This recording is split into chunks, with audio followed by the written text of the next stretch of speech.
సంవత్సరాల తరబడి ఎన్ని మందులు వాడినా మీ మోకాల నొప్పులు తగ్గట్లేదా? ప్రాణ పెయిన్ క్లినిక్ లో అత్యాధునిక చికిత్స. Welcome to Suman TV. నేను మీ సుమన్ టీవీ నాగ్. కోల్కతా ఇన్సిడెంట్కి సంబంధించినటువంటి వాటిల్లో సందీప్ ఘోష్కి డెత్ పెనాల్టీ వేసే అవకాశం ఉంది అని చెప్పేసి కొన్ని న్యూస్ అయితే వస్తూ ఉన్నాయి.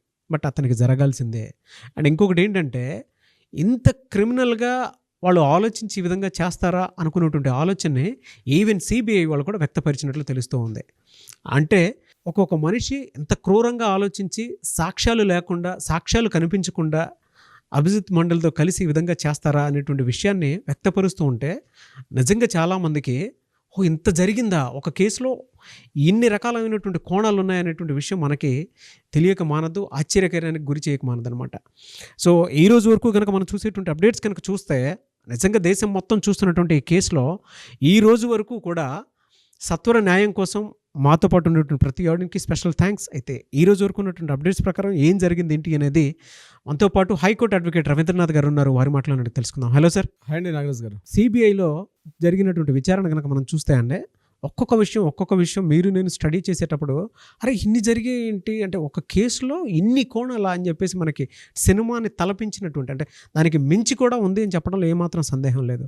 ఇప్పటి వరకు ఉన్నటువంటి అప్డేట్స్ ప్రకారం కనుక మనం చూస్తే ఏమున్నాయండి? నాగరాజ్ గారు, ఆర్జేకర్ హాస్పిటల్ సంబంధించినటువంటి రేప్ అండ్ మర్డర్ కేసు సంబంధించినటువంటి కొన్ని విషయాలు వెలుగులోకి వచ్చాయి. అందులో భాగంగా ఈరోజు జరిగిన కొన్ని సంఘటనలు మనం చెప్పుకొని అసలు విషయాలకు వెళ్దాం. నాగరాజ్ గారు, ముందుగా రేపు సెప్టెంబర్ 29 అంటే 29 సండే నాడు మరలా నిరసనకారులు ఒక పెద్ద ర్యాలీని తీయడానికి సన్నద్ధమవుతున్నారు. అంటే ఈ ర్యాలీ డిఫరెంట్ కాన్సెప్ట్లో దిగుతున్నారు. బెంగాల్ వ్యాప్తంగా ఉన్నటువంటి యూత్లో ఉన్నటువంటి నిరసన దీక్ష, మనకు కావాల్సింది మనం ప్రభుత్వం ద్వారా కానీ కోర్టుల ద్వారా కానీ వాటిని మనం తీసుకోవాలి అన్నటువంటి బాధ్యతని యావత్ దేశ ప్రజానికానికి కూడా వీళ్ళు తెలుపుతున్న విధానం రియల్లీ హ్యాట్స్ ఆఫ్ నాగరాజ్ గారు. ఎందుకంటే రేపు సండే సాయంత్రం 6 గంటలకి ఎస్ప్లాండ్ అన్నటువంటి ఆ ప్రాంతం దగ్గర కొన్ని వేలాది మంది గుమికూడడానికి సిద్ధపడుతున్నారు. దీంట్లో ఎందుకు సిద్ధపడుతున్నారు అంటే, నెక్స్ట్ డే 1వ తారీఖు నాడు, అక్టోబర్ 1వ తారీఖు నాడు ఏదైతే సుప్రీంకోర్టు యొక్క ట్రయల్ స్టార్ట్ అవుతుందో, సుప్రీంకోర్టుకి మేము గుర్తు చేయాలి, ప్రజల్లో ఉన్నటువంటి మా ఫీల్ అనేది జ్యుడిషియరీకి తెలియాలి.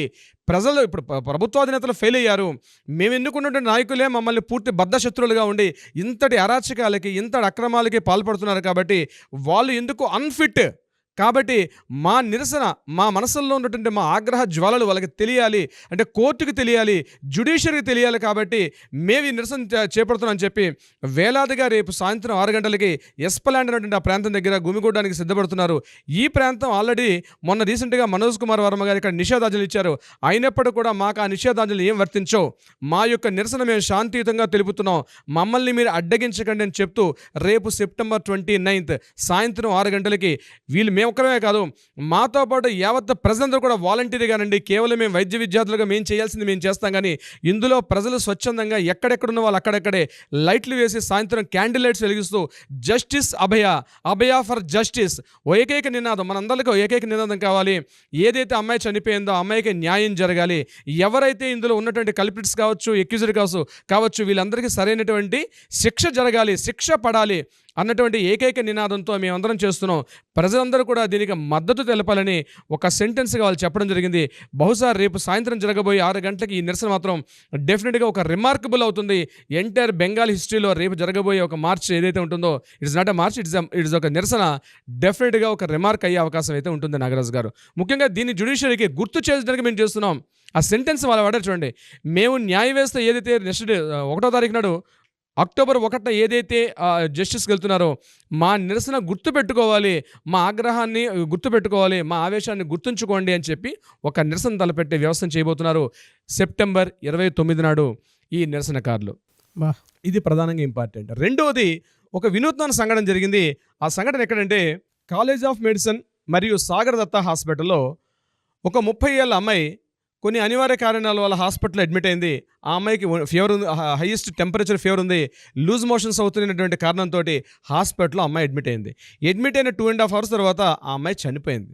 చనిపోతే ఆమెతో వచ్చినటువంటి బంధువులందరూ కూడా సుమారుగా ఒక 20 మంది కలిసి మూకుముడగా ఈ సాగర్ దత్తా హాస్పిటల్ మీద అటాక్ చేసి చాలామంది జూనియర్ డాక్టర్స్ మీద చేయి చేసుకునే పరిస్థితి వచ్చింది. చాలామందిని కొట్టారు. ఇది చిన్న విషయం కాదు. దీన్ని చాలా సీరియస్గా తీసుకున్నటువంటి జూనియర్ డాక్టర్స్ యొక్క బృందం ఇది మేము ఆల్రెడీ చెప్తున్నాము. ప్రతి హాస్పిటల్లో గవర్నమెంట్ ఆధ్వర్యంలో నడుస్తున్నట్టు ప్రతి హాస్పిటల్లో మాకు సెక్యూరిటీ లేదు, మమ్మల్ని సెక్యూరిటీ ప్రొటెక్ట్ చేయకపోతే మేము మా విధుల్ని సరిగ్గా నిర్వర్తించుకోలేమని చెప్పి ఎప్పటికప్పుడు ప్రభుత్వాన్ని హెచ్చరిస్తున్నప్పుడు కూడా వాళ్ళు దీన్ని సరైన విధానంలో సరైన పందాలు నడిపించలేక ఏదో జస్ట్ ఒక తూతూ మంత్రంగా ఒక కమిటీ వేసి విడిచిపెడుతున్నారు తప్పించి దీన్ని ఎక్కడ వాళ్ళు క్లియర్గా చేసుకోవట్లేదు అని వాళ్ళు ఎప్పుడే చెప్పడం జరిగింది. దీన్ని రీసెంట్గా ఆల్రెడీ చెప్తున్నారు. ఈరోజు కొంతమంది జూనియర్ వైద్యాధికారులు కొంతమంది గాయాలు పాల్పడిన సంఘటన కూడా జరిగింది. ఎప్పుడైతే సిఎస్ఎఫ్ జవాన్లు ఎప్పుడైతే వచ్చింది ఈ దాడిని అడ్డుకోకపోతే ఇంకా దారుణమైన కూర్చొని ఆ హాస్పిటల్లో జరిగేది.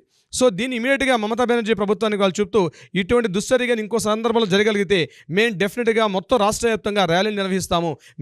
మీ పార్టీ మీద మీరు ఒక స్టేట్ హెల్త్ మినిస్టర్గా మీరు ఉంటూ కూడా మీరు పూర్తిగా ఫెయిల్ అయ్యారు కాబట్టి మీరు దీన్ని ఇప్పుడు ఫుల్ స్టాప్ పెట్టాల్సిన బాధ్యత ఉందని నిరసనకారులు గట్టి వాయిస్తో హోరెత్తి చెప్పడం జరిగింది. నాగరాజ్ గారు, అభిజిత్ మండల్ సందీప్ ఘోష్తో పాటు అరెస్ట్ చేసిన అభిజిత్ మండల్ కూడా హెల్త్ ఆరోగ్యం బాగాలని చెప్పి నిన్న హుటాహుటిని ఆయనకి హాస్పిటల్ అడ్మిట్ చేయడం జరిగింది. ఆయనకి ఆల్రెడీ హాస్పిటల్లో ట్రీట్మెంట్ జరుగుతోంది. ఈ విషయంలో ఉంటే మరొక ముఖ్యమైనటువంటి విషయం, సందీప్ ఘోష్కి పూర్తిగా డెత్ పెనాల్టీ, ఉరిశిక్ష ఖరారు అన్నటువంటి పవనాలు ఆల్రెడీ వీస్తున్నాయి. ఆల్మోస్ట్ కన్ఫర్మ్ అయింది. సందీప్ ఘోష్ అనే వ్యక్తి కీలకమైన సూత్రధారి, పాత్రధారి అంతా కూడా సందీప్ ఘోష్ అని చెప్తూ total entire Bengal news magazines అన్నీ కూడా సందీప్ ఘోష్ యొక్క ప్రధాన నిందితుడు, ఇతనికి ఉరిశిక్ష ఖాయం. రేపు అక్టోబర్ 1 రిలీజ్ అవబోతున్నటువంటి ఏదైతే తీర్పుల్లో సుప్రీంకోర్టు ట్రయల్స్లో భాగంగా ఆల్రెడీ అక్కడ కన్ఫర్మేషన్ వచ్చే అవకాశం ఉంది. ఎట్ ద సేమ్ టైం ఏదైతే స్టేట్ హైకోర్టులో సందీప్ ఘోష్ షెల్డా కోర్టులో ఏదైతే న్యాయ విచారణ జరుగుతుందో దీనికి సంబంధించి సీల్డ్ కవర్లోని ఇన్ఫర్మేషన్ కూడా సందీప్ ఘోషే పూర్తిగా బాధ్యుడు అనే విషయం మీద ఉరిశిక్ష ఖరారు, no doubt it all, death penalty is the confirmed అన్న విషయం టోటల్ ఎంటైర్ బెంగాల్ వ్యాప్తంగా న్యూస్ మ్యాగజైన్స్ అన్నీ కూడా కన్ఫర్మేషన్ చేశాయి.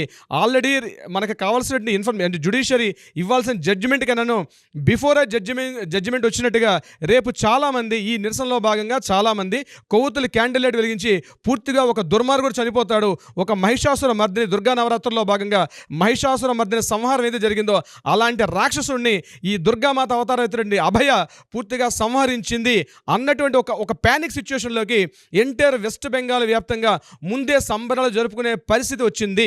దీనిలో భాగంగా మాకు దుర్గా నవరాత్రులు కూడా అవసరం లేదు, ఇప్పుడు జరుగుతున్న సంఘటన మాకు దుర్గా మంచ్ అంటారు దీన్ని. ఆ దుర్గా మంచ్ అనేది మేము ఈరోజు సెలబ్రేట్ చేసుకోబోతున్నాం. నవరాత్రుల్లో ఒక మహిషాసురుడు సంహారం జరిగింది, మాకు రిలీఫ్ జరిగిందని వేలాదిగా టోటల్గా ప్రజలు అందరూ కలిసి దీని ఒక ఉత్సవాన్ని జరుపుకునే సందర్భంలో ఇమ్మీడియట్గా అక్టోబర్ 1 వచ్చే తీర్పు కన్నా ముందే ఈ సన్నాహాలు జరుపుకుంటున్నారు.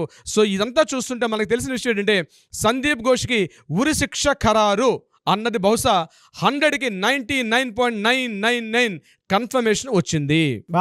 అసలు ప్రతి ఒక్కరూ సార్ అంటే లోపల మనోభావాలతోటి ఎదురు చూస్తున్నటువంటి తీర్పు కోసం ఎవరైతే ఉన్నారో వాళ్ళు ఇతనికి ఉరిశిక్ష పడాలి అని చెప్పేసి కోరుకున్నటువంటి ప్రతి ఒక్కరికి ఇది మంచి ఊరట కలిగించేటువంటి అంశం. అట్ ద సేమ్ టైం న్యాయం జరుగుతోంది అండ్ ప్రతి ఒక్కరు కూడా న్యాయ వ్యవస్థలను ఎవరైతే నమ్ముకుని ముందుకు వెళ్తూ ఉన్నారో హోప్ క్రియేట్ చేసుకొని జీవితాన్ని కొనసాగిస్తూ ఉన్నారో వాళ్ళందరికీ కూడా ఈరోజు జరిగేటువంటిది అంటే మీరు ఏదైతే చెప్పారో ప్రతి ఒక్కరికి కూడా ఒక హోప్ని డెఫినెట్గా కలగజేస్తుందండి. ఎందుకు అనంటే న్యాయం ఇంకా బతికే ఉంది అని చెప్పేసి చెప్పడంలో ఏమాత్రం సందేహం లేదు.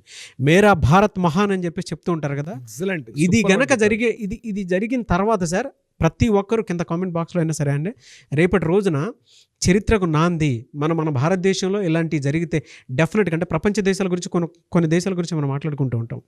అలాంటిది ఈరోజు ఇన్సిడెంట్లో కనుక అది కనుక డెఫినెట్గా 100% అది జరిగేలానే అది ఉంది కాబట్టి ఫ్యూచర్లో మన దేశం గురించి కూడా ప్రతి ఒక్కరు మాట్లాడుకుంటూ ఉంటారండి. అన్యాయం జరిగితే ఇండియా కూడా ఎవరిని వదిలిపెట్టదని చెప్పి చెప్పడంలో మాత్రం సందేహం లేదు. వాళ్ళ పండగ వాతావరణం అక్కడ నెలకొనేలాగా రేపటి రోజున భారీగా ర్యాలీ తీసేటువంటి అవకాశం కూడా ఉంది. అండ్ ప్రతి ఒక్కరూ కూడా ముందే దసరాను జరుపుకునే అవకాశం ఉంది అనేటువంటి విషయం చెప్పడంలో ఎటువంటి న్యూస్లు ఆనందదాయకం శుభదాయకం చెప్పడంలో ఏమాత్రం సందేహం లేదు. Really hats off to you అండి. అంటే మీరు స్టడీ చేసినటువంటి ప్రతి విషయం కూలంకషంగా మన తెలుగు రాష్ట్రాల్లో ఉండేటువంటి మన తెలుగు ఆడియన్స్కి ఈ విషయాన్ని అందజేయటం అనేది నిజంగా ఇందులో నేను ఉంటాం అనేది నేను చాలా ప్రౌడ్గా ఫీల్ అవుతున్నాను మన ఆడియన్స్తో పాటు. సందీప్ ఘోష్ ఈ సిచ్యువేషన్కి దారితీసే పరిస్థితులు బహుశా ఈ లెంగ్తీ వీడియో అవుతుంది కాబట్టి నెక్స్ట్ వీడియోలో ఎక్స్క్లూజివ్గా సందీప్ ఘోష్ ఆయన ప్రయాణం ఎక్కడ మొదలైంది, ఏ దిశగా మలుపులు తిరిగింది, ముందుగా అనుకున్నటువంటి సంజయ్ రాయ్ ప్రధాన నిందితుడు అనుకున్నారు, కానీ కంటిన్యూస్గా డే బై డే చూస్తుంటే నాగరాజు గారు సంజయ్ రాయ్ నాడు స్క్రీన్ నుంచి పక్కకి వెళ్ళిపోయాడు, పూర్తిగా సందీప్ ఘోష్ పైకి వచ్చాడు. సందీప్ ఘోష్ మీద కూడా ఫస్ట్ ఇట్స్ వెరీ ఇంట్రెస్టింగ్ అంటే సందీప్ ఘోష్ మీద దీనికి సంబంధించిన ఎఫ్ఐఆర్ నమోదు కాలేదు. టోటల్ స్టార్ట్ అయింది ఏంటి, ఆర్థిక అవకతవకలు, ఫినాన్షియల్ ఇర్రెగ్యులారిటీస్, దాని తర్వాత అక్రమార్జన కేసులు, ఎన్ఫోర్స్మెంట్ డైరెక్టర్ యొక్క దాడులు ఇవి జరిగాయి. అక్కడ నుంచి కూపీ లాగితే ఒకే ఒక లెటర్ అండి, ఒక సింగిల్ లెటర్. ఏం జరిగింది, ఒక లెటర్ ఏంటి అంటే ఒక్కసారి మనం రీక్యాప్కి వెళ్తే అర్థమవుతుంది. రీరైట్ చేసినటువంటి లెటర్, రీరైట్ చేసే లెటర్, మెయిన్ లెటర్ ఎక్కడంటే ఇక్కడ జరుగుతున్నటువంటి ఇమీడియట్గా డిమాలిషన్ ఎక్కడ చేస్తున్నామో ఈ పీడబ్ల్యూడీకి రాసిన లెటర్, ఈ పీడబ్ల్యూడీకి ఆయన హ్యాండ్ రైటింగ్తో రాసిన లెటర్, ఇమీడియట్గా ఇక్కడికి వచ్చి వర్క్ స్టార్ట్ చేయండి అన్న లెటర్ తోటి సిబిఐ వాళ్ళు అక్కడ నుంచి తీగలాగితే డొంకంతా కదిలినట్టుగా అక్కడ మొదలు పెట్టారు. ఇతను అంత ఇంట్రెస్ట్గా ఇమీడియట్గా పీడబ్ల్యూడీ వర్క్స్కి ఎందుకు లెటర్ రాశారు అన్నది అక్కడ స్టార్ట్ అయినటువంటి ఎంక్వైరీ మెల్లమెల్లగా ఈయన అక్రమార్జన కేసుల నుంచి దారి మళ్లించి కంప్లీట్గా ఈయన వైపు ఎంక్వైరీ స్టార్ట్ అయింది. సంజయ్ రాయ్ అనేవాడు పూర్తిగా జైల్లో ఉన్నాడు, ప్రెసిడెన్సీ జైల్లో పూర్తిగా 3 పూట్ల మెక్కి తింటున్నాడు ఆహారాన్ని, పూర్తిగా అతను బాగానే ఉన్నాడు. బట్ ఎంటైర్ స్టోరీ అంతా కూడా సందీప్ ఘోష్గా రోజుకు 3 సార్లు జైలు కోర్టుకు వెళ్తున్నాడు, డైలీ 3 సార్లు కొన్ని వందల గంటల పాటు లెక్క వేస్తే ఇప్పటికి నాకు తెలిసి 200 పై మాటగా ఆయన ఇంట్రాగేషన్ ఎదుర్కొన్నాడు. ఆయన ఒక్కొక్క సందర్భంలో ఒక్కొక్క న్యూస్ చెప్తుంటే ఎంటైర్ సిబిఐ వల్ల విస్తుపోయి నిజాలు వచ్చాయి. రీసెంట్గా మనం నిన్న చెప్పుకున్న వీడియోలు ఏంటంటే సందీప్ ఘోష్ తన ఆపరేషన్ థియేటర్ని ఒక అడ్డాగా చేసుకొని, ఒక మాఫియా అడ్డాగా చేసుకొని ఇన్ని దుశ్చర్యలకు పాల్పడ్డాడు.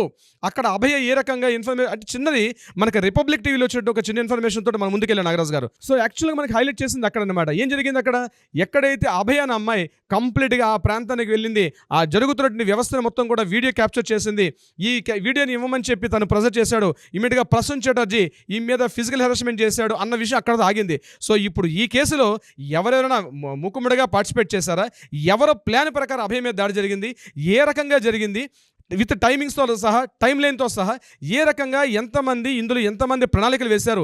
ఎందుకంటే ఆ రోజు సంఘటన జరిగిన సమయానికి సందీప్ ఘోష్ కన్నా ముందే వెస్ట్ బెంగాల్ లాబీలో నుండి కీలకమైన అవిగ్డే మొదలుకొని చాలామంది విరూపాక్ష బిశ్వాస్, అవిగ్డే మొదలైన కీలకమైన వ్యక్తులు 14 కిలోమీటర్ల డిస్టెన్స్ ఉన్న వ్యక్తులు సందీప్ ఘోష్ జస్ట్ 2 కిలోమీటర్స్ రావాల్సిన ఇతన్ని రీచ్ అవ్వకుండా 14 కిలోమీటర్ల ఉన్న వ్యక్తులు వచ్చి ఆ యొక్క సంఘటన స్థలాన్ని క్యాప్చర్ చేయడం, అక్కడ పూర్తిగా వాళ్ళు దాన్ని క్యాప్చర్ చేసి ఆ ప్రాంతాన్ని సాక్ష్యాధారాలను పూర్తిగా రూపుమాపేయాలి అని ఏకైక దీంతో వాళ్ళు చేసినటువంటి అరాచకం ఇంత అంతా కాదు నాగరాజు గారు. నిజంగా సిబిఐ వాళ్ళకి మనం ఈ విషయంలో హ్యాట్స్ ఆఫ్ చెప్పుకోవాలి.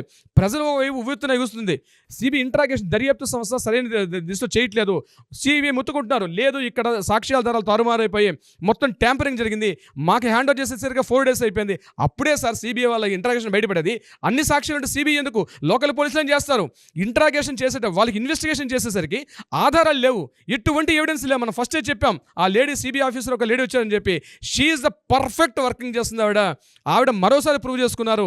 ఈ సందర్భంగా ఏదైతే ఈ కేసు ట్యాంపరింగ్ జరిగిందో, సాక్ష్యాలు లేని విషయంలో మళ్ళా సాక్ష్యాలని మళ్ళీ రీకలెక్ట్ చేసి సిబిఐ రేపిచ్చే సీల్డ్ కవర్ల ఇన్ఫర్మేషన్ ఏదైతే ఉందో డెఫినెట్గా మీరు ఇందాక చెప్పినట్టుగా ఒక చారిత్రాత్మకమైన తీర్పుకి ముందుకు వచ్చింది. దీంట్లో ముందుగానే సీజీఐ వాళ్ళు న్యూస్ కూడా రిలీజ్ చేశారు. మేము ఇప్పటి వరకు మన సీజీఐ మీరు కూడా చూసుకోవచ్చు, ఆన్లైన్లో దొరుకుతుంది, www.cga.gov.in. అంటే సుప్రీంకోర్టు మేము ఇచ్చినటువంటి చారిత్రాత్మకమైన తీర్పుల కోసం వెబ్ పేజీలో మేము కంప్లీట్గా ఒక పేజ్ క్రియేట్ చేసాం. ఎవరైనా కావాలనుకుంటే ఈ సైట్లోకి రండి, ఇక్కడ పూర్తిగా మేము ఇచ్చిన చారిత్రాత్మకమైన తీర్పులు మీరు ఇక్కడ చూడవచ్చు అని చెప్పి ఈరోజు సుప్రీంకోర్టు ఒక ఇన్ఫర్మేషన్ క్లియర్ చేయడం జరిగిందంటే రేపు జరగబోయే తీర్పుకి వాళ్ళు కూడా ఉత్సాహంగా ఉన్నారు, ఏం జరగబోతుంది. సో పబ్లిక్ని కూడా ఒక పార్ట్ ఆఫ్ ద పబ్లిక్ని కూడా చేసుకుంటారు. వీలైతే www.cja.gov.in సైట్కి వెళ్తే రీసెంట్గా గడిచిన 20 yearsలో మేము ఇచ్చినటువంటి చారిత్రాత్మక తీర్పులు మీకు చాలా సింపుల్ ఇంగ్లీష్ లాంగ్వేజ్లో ఉంటుంది, మీరు కూడా చదువుకోవచ్చు అని చెప్పి పబ్లిక్ ఒక విషయం చెప్పడం సీజేఐకి, ముఖ్యంగా చంద్రచూడ్ గారికి ఇక్కడ నుంచే అనేక వందనాలు తెలియజేసుకుంటున్నాం నాగరాజు గారు. డెఫినెట్గా అండి, కుదిరితే చంద్రచూడ్ గారి మీద కూడా ఒక వీడియో చేద్దాము. మన ఆడియన్స్ కన్నా కోరుకొని నిజంగా అటువంటి న్యాయమూర్తుల గురించి మనం తెలుసుకోవాల్సినటువంటి అవసరం, బాధ్యత ఉంది. సో డెఫినెట్గా అటువంటి వారిని కూడా మనం సపోర్ట్ చేయాలి. సో ఎనీవేస్ గ్రేట్ అండి, very proud of you Ravindranath గారు. ఇవాళ ఎవరికైనా అన్యాయం జరిగింది అని అంటే తెలుగు రాష్ట్రాల నుంచి ప్రతి ఒక్కరు మీకు ఫోన్లు చేసి దయచేసి మా కేసుని టేకప్ చేయండి అని చెప్పేసి మాట్లాడుకుంటూ ఉన్నారు. ఎందుకంటే కోల్కతా ఇన్సిడెంట్కి సంబంధించినటువంటి వాటిల్లో ఈ రోజు వరకు కూడా మీరు ప్రతి దాంట్లోనూ అంటే డే 1 నుంచి సార్ లేదు సార్ ఇది చారిత్రాత్మక తీర్పు అవుతుంది, మంచికి నాంది పలుకేలా దేశం మొత్తం చర్చించుకుంటారు, మనం చేద్దాము, నేను టైం స్పెండ్ చేస్తానని చెప్పేసి అక్కడ కూర్చొని టైం స్పెండ్ చేసి మరి దీనికి సంబంధించిన ప్రతి ఒక్క అప్డేట్ని చాలా డీటెయిల్గా ఇచ్చారు. అండ్ అందులోనూ అది చూసిన తర్వాత ఇవాళ తెలుగు రాష్ట్రాల్లో ఎక్కడ అన్యాయం జరిగినా సరే డెఫినెట్గా మిమ్మల్ని కలిసి ఏ రకంగా అయినా సరే జస్టిస్ మేము కూడా తీసుకోవాలి అనుకున్నటువంటి ఉద్దేశంతో కాల్ చేసి మరి మీ దగ్గరకు వస్తూ ఉన్నారు. అంటే I'm very proud of you, అంత పెద్ద రెస్పాన్సిబిలిటీని కూడా క్రియేట్ చేసుకున్నందుకు, ఆడియన్స్ ఇచ్చినందుకు. అండ్ ఆడియన్స్కి కూడా స్పెషల్ థ్యాంక్స్ అండ్ మీకు కూడా స్పెషల్ థ్యాంక్స్ అండి. Thank you. డెఫినెట్గా దీనికి సంబంధించినటువంటి వాటిల్లో we want justice, we demand justice డెఫినెట్గా జరుగుతుంది. Thank you so much Ravindranath గారు. Thank you so much Nagaraju గారు.